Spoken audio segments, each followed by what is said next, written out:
नमस्कार विवर्स। आज हम लोग एक ऐसी चिकित्सा प्रणाली के बारे में जानेंगे जिसका लाभ तो सब लोग उठाते हैं, लेकिन उनको पूरा डिटेल नहीं पता है। कुछ न कुछ भ्रांतियां उनके दिमाग में रहती है कि कैसी कैसी यहाँ पर दवाइयां हैं, क्या हैं। तो आज हम लोग एक होम्योपैथिक चिकित्सा प्रणाली है, तो आज हम लोग इसके बारे में चर्चा करेंगे। आज हम लोग एक ऐसे विशेषज्ञ से बात करेंगे, विशेषज्ञ से जानकारी लेंगे कि होम्योपैथिक प्रणाली क्या होती है, कैसे कार्य करती है, और तमाम जो क्वेश्चन है उनसे हम लोग करेंगे। चलिए अब हम लोग परिचय लेते हैं। तो डॉक्टर साहब अपने बारे में बताइए।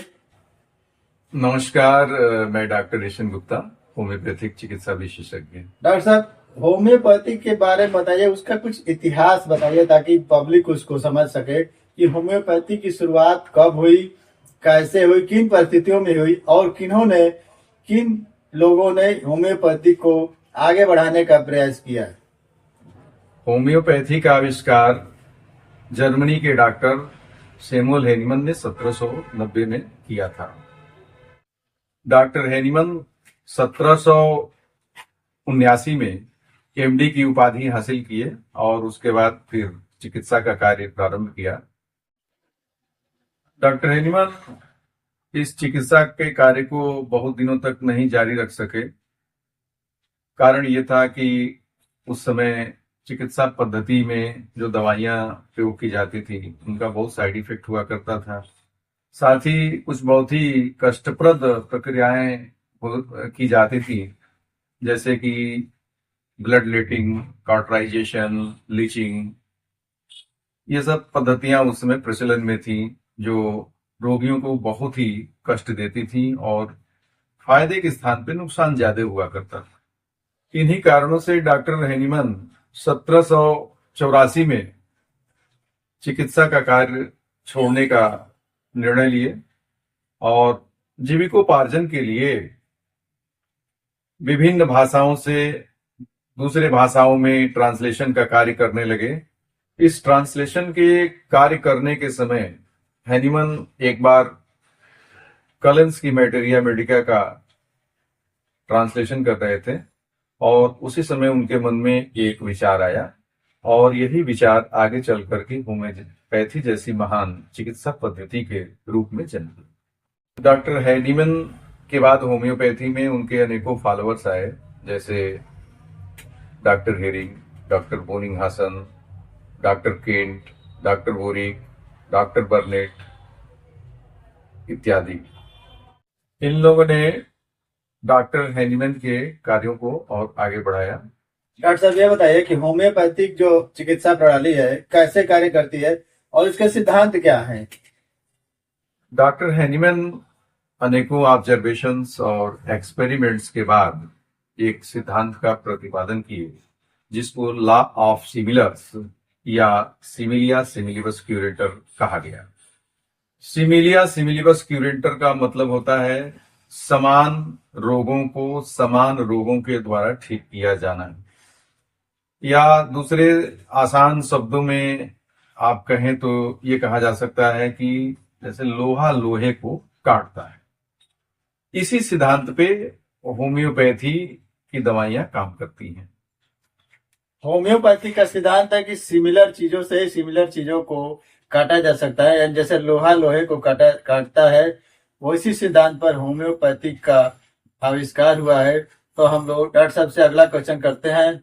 क्या सर कोई ऐसे असामान्य रोग जो जनरली किसी पैथी से अच्छे नहीं हो पाते हैं, ठीक नहीं हो पाते, प्रॉपर तरीके से उनका ट्रीटमेंट नहीं हो पाता है, तो क्या होम्योपैथिक उनके लिए एक विकल्प है? होम्योपैथी के द्वारा असामान्य रोग भी ठीक हो सकते हैं? जी बिल्कुल, होम्योपैथी पुराने जटिल और असाध्य रोगों में बहुत ही प्रभावशाली साबित हुई है। जैसे आज के समय में एलर्जी है, जोड़ों के रोग हैं, एक्जिमा है, सोरियासिस है, ट्यूमर्स हैं, पथरी है, कैंसर है। इन रोगों में होम्योपैथी बहुत ही कारगर साबित हुई है। हालांकि होम्योपैथी के भी अपने कुछ लिमिटेशंस हैं, उन लिमिटेशंस में होम्योपैथी काम करती है। बहरहाल होम्योपैथी एक बहुत ही अच्छी चिकित्सा पद्धति है जिससे असाध्य रोगों में भी बहुत सफलता मिलते हुए देखा गया है। होम्योपैथिक असाध्य रोगों को भी ठीक कर सकती है प्रॉपर तरीके से। यदि समय पर उसका इलाज कराया जाए तो होम्योपैथिक के द्वारा भी हम लोग ऐसे रोग जो जटिल है, असामान्य है, कठिन रोग है, जो मरीज को ज्यादा नुकसान पहुंचा सकते हैं, उनको हम लोग धीरे धीरे इस प्रणाली के द्वारा हम लोग प्रॉपर तरीके से ठीक कर सकते हैं। डॉक्टर साहब के अनुसार हम लोग यही समझ सकते हैं कि असाध्य रोग जो बहुत कठिन है मरीजों के लिए, वो भी होम्योपैथी के द्वारा भी ठीक हो सकते हैं। तो चलिए अब हम लोग डॉक्टर साहब से दूसरा क्वेश्चन करते हैं। डॉक्टर साहब ये बताइए कि होम्योपैथिक चिकित्सा प्रणाली में इलाज कैसे किया जाता है, किस प्रकार से हम उसको स्टार्ट करेंगे। कोई अगर मरीज है तो उसका इलाज हम लोग कैसे करेंगे, कैसे उसके बारे में हम लोग और सब चीजों को देखेंगे। होम्योपैथी में मरीज जब आता है तो सर्वप्रथम उसका केस टेकिंग किया जाता है, उसकी बातें सुनी जाती हैं ध्यान से, सारे रिपोर्ट्स परीक्षण के बाद होते हैं, उनको भी ध्यान में दिया जाता है और इन सब सारी चीजों को ध्यान में रखते हुए एक मेडिसिन का सिलेक्शन किया जाता है। होम्योपैथी में दवाइयां जो होती हैं वो एनर्जेटिक फॉर्म में काम करती हैं। जैसे कि एलोपैथी या आयुर्वेद में औषधियां मिलीग्राम में या ग्राम में तौली जाती हैं या दी जाती हैं, उस तरह से होम्योपैथी में नहीं है। होम्योपैथी में औषधियों की शक्ति होती है। जैसे कि आपने सुना होगा कि 30 में, 200 में, 1000 में, इस तरह से होम्योपैथी मेडिसिन का पोटेंसी होता है। पोटेंसी मतलब कि ये एनर्जी के लेवल पे काम करती है और इसमें मटेरियल नहीं होता है कुछ भी। जो हम देखते हैं वो दवाई नहीं होती है, वो उसका मीडियम है जिस मीडियम में बनाया जाता है। जैसे आप कोई भी जैसे कि होम्योपैथी कोई भी मेडिसिन ले लीजिए, जैसे आर्सेनिक है तो आर्सेनिक 30 है, तो आप आर्सेनिक 30 यदि आप बाजार से खरीदेंगे तो जैसे कि यदि लिक्विड फॉर्म में है तो आपको लिक्विड दिखाई देगा, वो इथाइल एल्कोहल के मीडियम में बनाया जाता है। यदि आप इसे लैब में टेस्ट करते हैं तो वो इथाइल एल्कोहल निकलेगा, लेकिन उसमें जो दवा का प्रभाव है या यूं कहें कि दवा जो है वो इनविजिबल फॉर्म में है, यानी कि ये एनर्जी के लेवल पे काम करती है।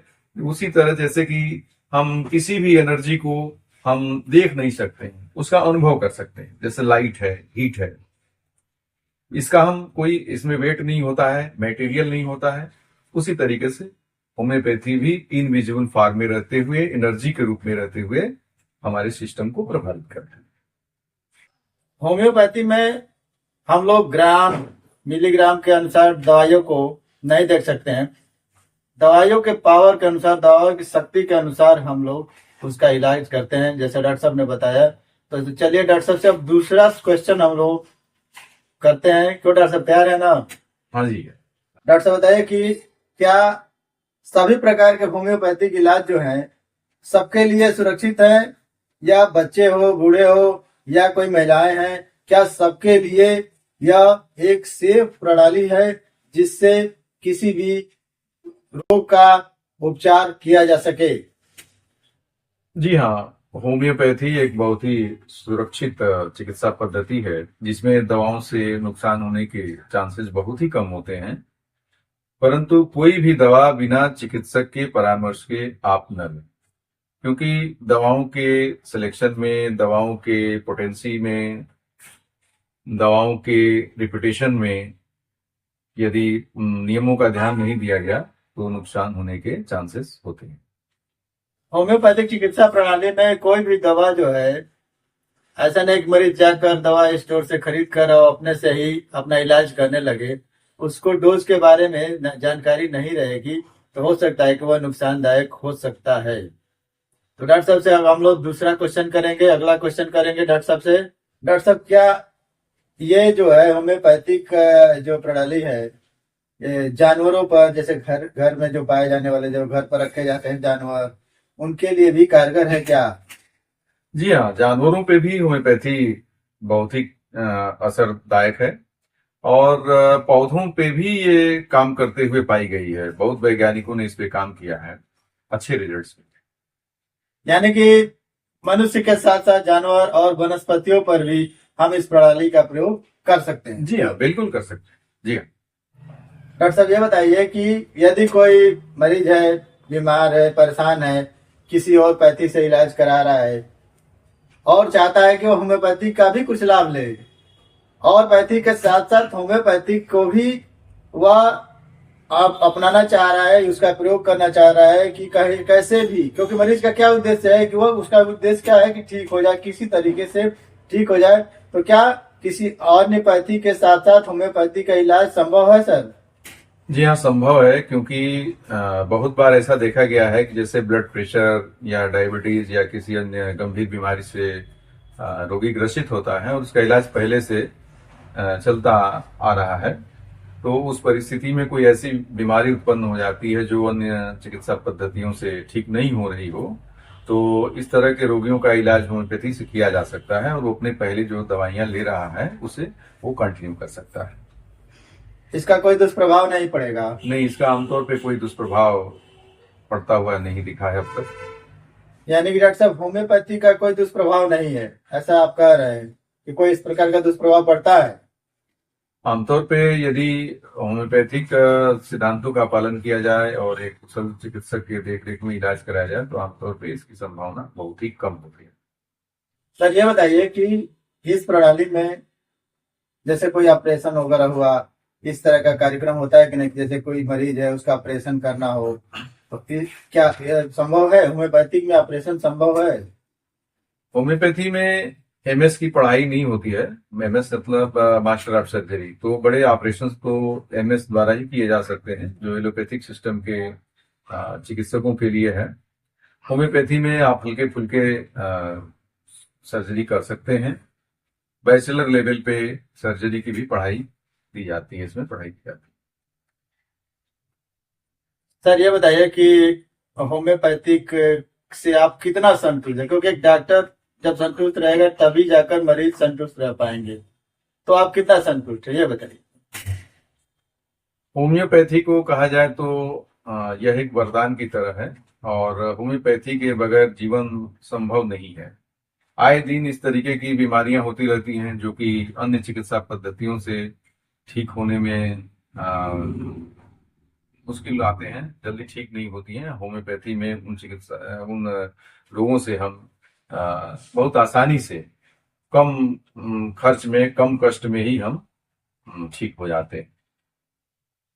कुछ ऐसे रोग जो, क्या कुछ ऐसे मरीजों की बातें आप बताना चाहेंगे जो क्रिटिकल कंडीशन में आए और वो ठीक हो गए? जैसा कि आप जानते हैं कि होम्योपैथी सभी असाध्य रोगों में काम करती है, बहुत ही अच्छा काम करती है। जैसे आज के समय में हर घर में जोड़ के रोगी हैं, घुटने से प्रॉब्लम है, सर्वाइकल स्पॉन्डिलोसिस है, रिमेटॉइड आर्थराइटिस है, एलर्जी है, एस्थमा है, एक्जिमा है, सोरियासिस है, या स्टोन वगैरह के केस हैं। इन रोगियों में बहुत अच्छा काम करती है होम्योपैथी, बहुत लोग ठीक हो चुके हैं। तो आज हम लोग होम्योपैथिक चिकित्सा प्रणाली के बारे में जानकारी प्राप्त किए हैं। बहुत क्वेश्चन था, हमने सारे क्वेश्चन सर से पूछे, उन्होंने बड़ी शालीनता से सारे क्वेश्चन का आंसर दिया और इस प्रणाली के बारे में जो हमारे मिथक थे, जो हमारी चिंताएं थी, जो हमारे क्वेश्चन थे, उसका हमको जवाब मिला। तो मैं डॉक्टर साहब का धन्यवाद देता हूँ कि डॉक्टर साहब ने हमको समय दिया। डॉक्टर साहब आपको धन्यवाद। आपको भी बहुत बहुत धन्यवाद, आपने भी अपना समय दिया जनता के लिए। धन्यवाद।